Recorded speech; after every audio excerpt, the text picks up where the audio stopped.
Yeah, it's not a good look, is it?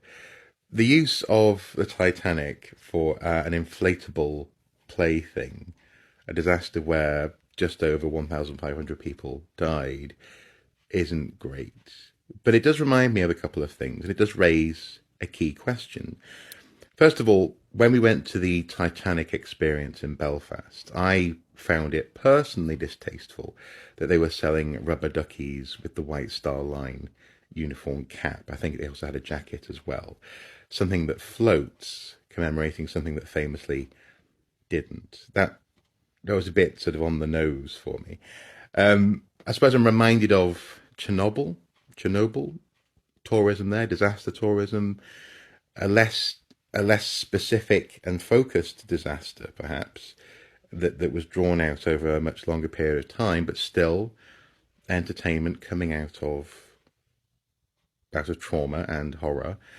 Uh, I'm also reminded of a place called Rhedeg. Well, it might be called Rhedeg, but it's written like a Welsh name, where it's a motorway service station where they have a Romans versus barbarians play area, a sort of jungle gym commemorating historic struggle.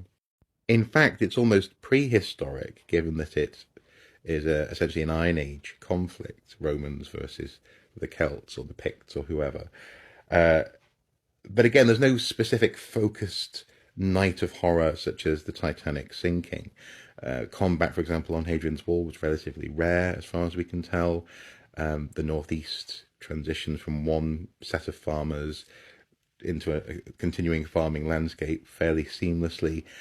There are some individual moments of horror. For example, I can think of a child skeleton that had a Roman spear found in the spine, possibly at Danebury Hill Fort. Don't quote me on that. But again, nothing as focused as this night of horror, and therefore it raises the question: what is a suitable distance of time for this sort of thing to happen? I suppose initially in terms of documentary, dramatization, and eventually, yeah, passing into a sort of form of play as a almost fable for kids to interact with.